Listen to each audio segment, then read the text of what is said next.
మీ business ఏదైనా మీ ఊర్లో promotion చేయాలంటే అది సుమన్ టీవీతోనే సాధ్యం. ఇప్పుడే సంప్రదించండి.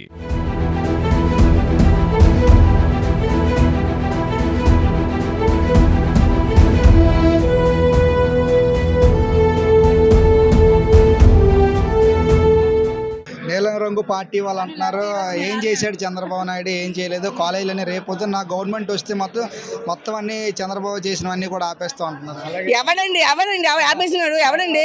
ఇవాళ చంద్రబాబు వచ్చాడు, ఇవాళ ఉద్యోగం చంద్రబాబు వచ్చాడు, పరిశ్రమ వచ్చాడు చంద్రబాబు వచ్చాడు, ఇవాళ రాజధాని వచ్చింది చంద్రబాబు వచ్చాడు, ఇవాళ పిల్లలకు ఉద్యోగాలు భరోసా ఇచ్చాడు.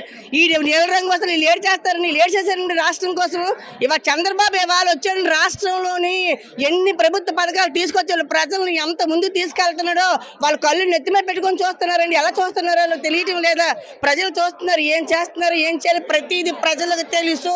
ప్రజాస్వామ్యంలో ఇవాళ ప్రతి ఒక్కరు కూడా ప్రశ్నించే హక్కు ఉంది. చంద్రబాబు నాయుడు ఏం చేస్తున్నారు, గత పాలకులు ఏం చేస్తారు, ఈ పాలకులు ఏం చేస్తున్నారు అనేది ప్రతి ఒక్కరు కూడా పరిశీలిస్తున్నారు బాబు. తప్పకుండా ప్రజలు బుద్ధి చెప్పిన వాళ్ళకి బుద్ధి రాదు.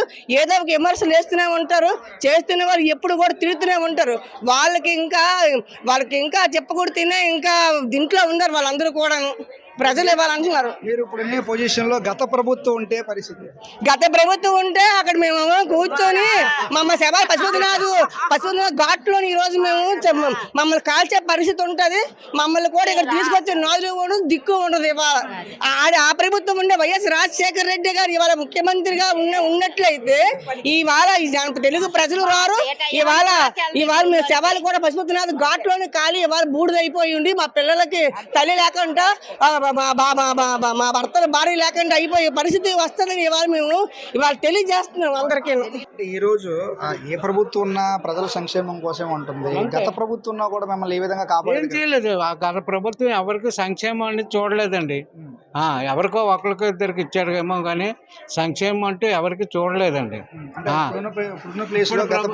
గత ప్రభుత్వం ఉండుంటే మేము రాలేమండి. ఆ గత ప్రభుత్వం కానీ ఉండుంటే మేము ఎప్పటికి వచ్చి ఉండేవాళ్ళం కాదండి. ఏమవుతాం మేము అక్కడ ఏదో అయిపోయి ఉండేవాళ్ళం అండి. అక్కడ ఫుడ్ దొరకదు, ఏం లేదు. భాష వాళ్ళ భాష వేరు, మన భాష వేరు. మనం ఇంగ్లీష్ మాట్లాడిన అర్థం కాదు, హిందీ మాట్లాడిన అర్థం కాదు వాళ్ళకి. వాళ్ళ దగ్గర మనం వాళ్ళు ఏదవుతుంది అనమాట. వాళ్ళు చాలా చిన్నపిల్లల దగ్గర నుంచి అండి అందరూ కూడా, ఆడవాళ్ళు కూడా బయటకు వచ్చేసి రోడ్ల మీద అండి. మీకు కొన్ని టీవీ టిప్స్ చూపిస్తాను, మీరు కావాలంటే ప్లే చేసుకోవచ్చు.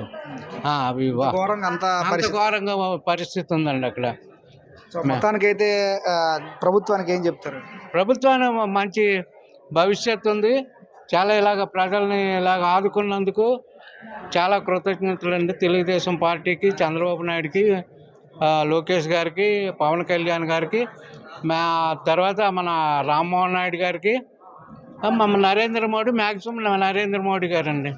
సో ఇది ఇక్కడ పరిస్థితి. నిజంగా అంటే ప్రభుత్వాలు ఉన్నాయి ప్రజలు కాపాడడానికే, కానీ గత ప్రభుత్వం ఉంటే మేము ఈ రోజు ఈ పరిస్థితుల్లో ఉండకపోదాం. నిజంగా ఇక్కడికి బతికుండై వస్తామనే నమ్మకం కూడా మాకు లేదు. ఇదే పశుపతినాథ్ దేవాలయం దైవ దర్శనం కోసం వెళ్ళాం. దైవ దర్శనానికి వెళ్ళిన వారు దైవం దగ్గరికే రెడీగా వెళ్ళిపోయినా ఆశ్చర్యపడాల్సిన అవసరం లేదు. ఈ ప్రభుత్వం ఉంది కనుకే మేము ప్రాణాలతో అంటే బతికి బయటపడ్డాము. నిజంగా ఇంత మంచిగా, ఎంత ఫాస్ట్గా ఇనిషియేటివ్ తీసుకొని మమ్మల్ని అందరినీ ఇక్కడ విశాఖ ఎయిర్పోర్ట్కు తీసుకొచ్చిన, ఒక స్పెషల్ ఫ్లైట్ ద్వారా విశాఖ ఎయిర్పోర్ట్కు తీసుకొచ్చినటువంటి నారా లోకేష్ గారితో పాటు నారా చంద్రబాబు నాయుడుకి, అదేవిధంగా డిప్యూటీ సీఎం పవన్ కళ్యాణ్ గారికి మీ అందరం కూడా ఎప్పుడు రుణపడి ఉంటామంటూ కూడా ఇక్కడ ఎవరైతే ఉన్నారో నేపాల్ నుంచి వచ్చిన వారు అందరూ కూడా చెప్తా ఉన్నారు. ఇలాంటి మరిన్ని లేటెస్ట్ అప్డేట్ కోసం చూస్తూనే ఉండండి Suman TV. Video journalist Appal నాయుడుతో చందు, సుమన్ టీవీ విశాఖపట్నం.